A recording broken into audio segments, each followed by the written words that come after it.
Ashama akkam jirtu nageenyi badhaadhaa shaalom bakka jirtanitti nagaan gooftaa hundumaa keessaniif haa ta'u isiniin jecha akkuma beekamu Imaanuel Show jedhee show haaraa tokko jalqabeen jira. Isa darbe piroograamii koo guyyaa tokko irratti akka baay'ee gammaddan baay'ee akkasii tolee abdiin qaba. Yeroo gabaabaa dubbii waaqayyoo wajjiniin barannee turre waaqeffannaa gabaabaas goonee turre maqaan waaqa keenyaa kan eebbifame haa ta'u. Arras immoo akkasuma piroograamii biraadhaan isiniif dhiyaadheen jira walii wajjiniin waaqessina waaqayyoon yeroo walii wajjiniinis dubbii sagalee waaqayyoo gabaabaatti baranna. Kanaaf na wajjin akka taatan akkasumas immoo piroograamii keenya darbeessa ta'u sammaasa ta'u kana boodas kan jiru hiriyoota keessaniif like share akka gootan isin gaafadha. Maqaan waaqayyoo kan eebbifame haa ta'u baay'een isin jaalladha. Amma gara waaqeffannaatti dabarra walii wajjiniin hundumti keessan bakka jirtanitti na duukaa akka waaqeffattan walii wajjiniin waaqeffannee gabaabaatti dubbii waaqayyoo walii wajjiniin dubbisnan baranna. Kanaaf nu wajjin akka taatan akka waaqeffatan isin affeera. Galatoomaa.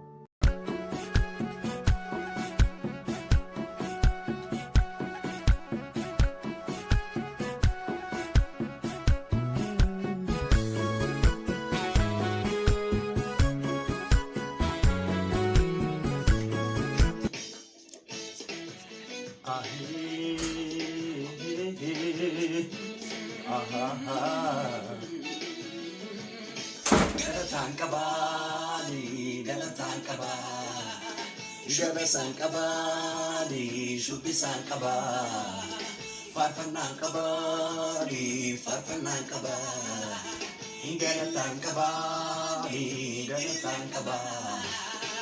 Gota kabe, insoda, Yesus kabe, insoda. Say, insoda, wapa kabe, insoda, gota kabe, insoda. Isa kabe, insoda, insoda, gota kabe, insoda, wapa kabe. Hey, hallelujah, amen.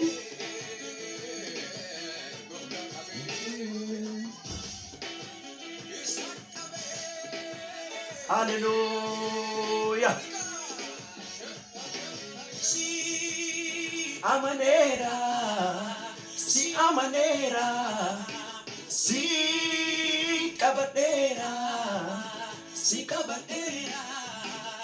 Gota gabe, insoda, tu apa gabe, insoda, gota gabe, insoda. Hallelujah. Gota gabe, insoda, tu apa gabe, insoda, apa gabe, insoda, tu. Insoda.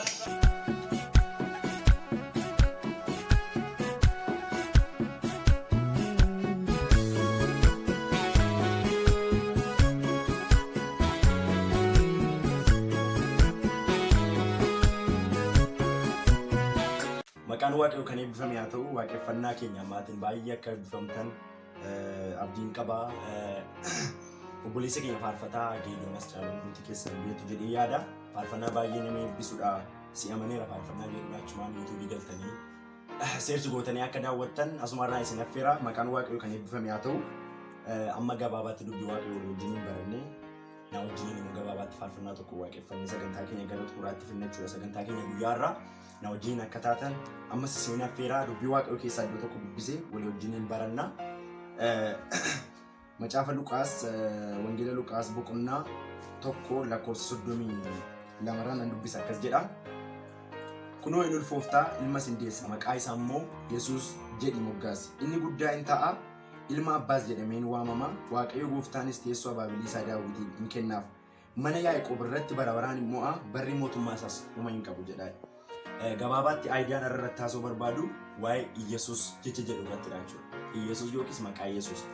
Yesuus jecha jedhamu hundumtii keessanii beektu waaqayyootti kana manni namni hundumtuu waa'ee Yesuus beeka jedhee yaada.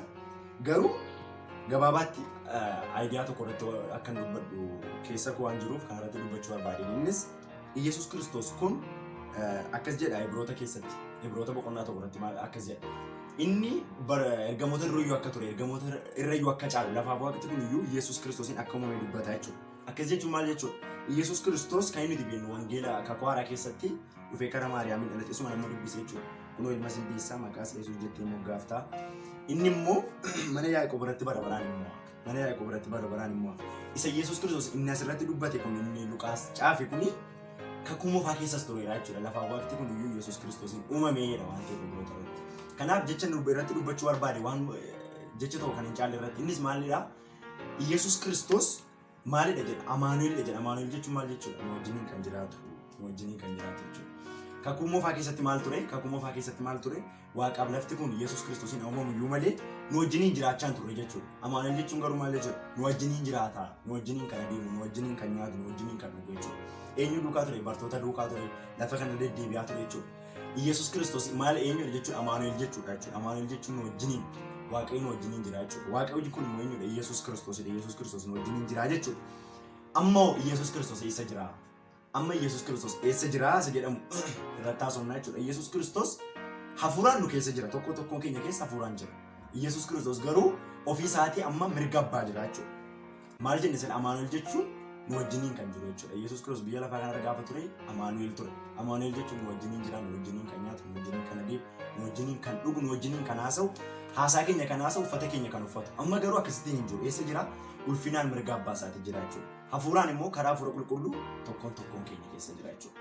Kanaaf maqaan Yesuus Kiristoos immoo lafarratti, waaqarratti akkasumas lafa jalatti immoo maqaan hundumtuu raafamuuf maqaa Yesuus Kiristoos qofadha jechuudha. Kanaaf nuti jireenya keenya keessatti akkaataa itti fayyadamnu maqaa Yesuus Kiristoos kanaaf iddoo kennuu qabna, kabajuu qabna isa jedhudha. Hundumti keenya fakkeenyaaf waan dingataa faaratu waa kakkachuuf haa ta'u maal haa ta'u waan salphaadhaatti maqaa Yesuus Kiristoos hin fayyadamu. Yesuusii minaamin jennee fayyadamu. Kun garuu maqaa Kiristiin dhaamu miti jechuudha. Maqaa ulfina qabu, maqaa seexanni dhaga'ee dura dhaabbachuu hin dandeenye jechuudha. Kanaaf maqaa kanaaf ulfina kennuu qabna. Maqaan kun jireenya keenya irratti hojjeta. Maqaan kun jireenya keenya jijjiira. Kanaaf waa'ee maqaa kanaa sirriitti akka huban iddoo nama gabaabaatti isin dubbise kan nama ofii keessanii akka dubbifattan waa'ee Yesuus Ibroota nama sinitti Ibroota boqonnaa tokkos akka dubbifattan waa'ee Yesuus Kiristoos kana jibbiliitti baruu hin dandeessu jedhee yaada. Dubbii sagalee Waaqayyoo guyyaa irraa asuma irratti dhaabaa maqaan Waaqayyoo kan eebbifame haa ta'u akka irraa barattan akka ittiin eebbifamtan abdiin qaba. Akkasumas immoo torbee itti aanus immoo akkasuma pirogiraamii biraadhaan wal agarraa dubbii Waaqayyoon baranna. Akkasumas immoo keessummaa gaafa argannu immoo keessummaa waamnee waliin irraa dubbii sagalee Waaqayyoon baranna. Isa taanutti waadaan isinii gala keessummaa qabadheen isinii dhufa dubbii Waaqayyoo namarraa barannu jechuudha. Sabooda wal wajjiniis kan waaqeffannu. Amma dubbii sagalee Waaqayyoo asuma irratti nan dhaabaa gabaabaatti na wajjin waaqeffannee sagantaa keenya pirogiraamii irraa xumurraa. Waaqayyoo isin haa eebbisu eebbifama.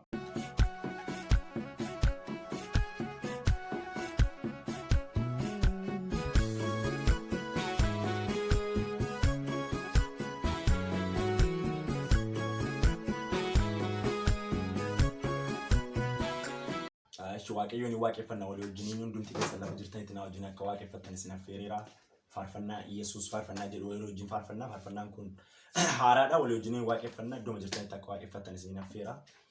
Hallelujah, hallelujah.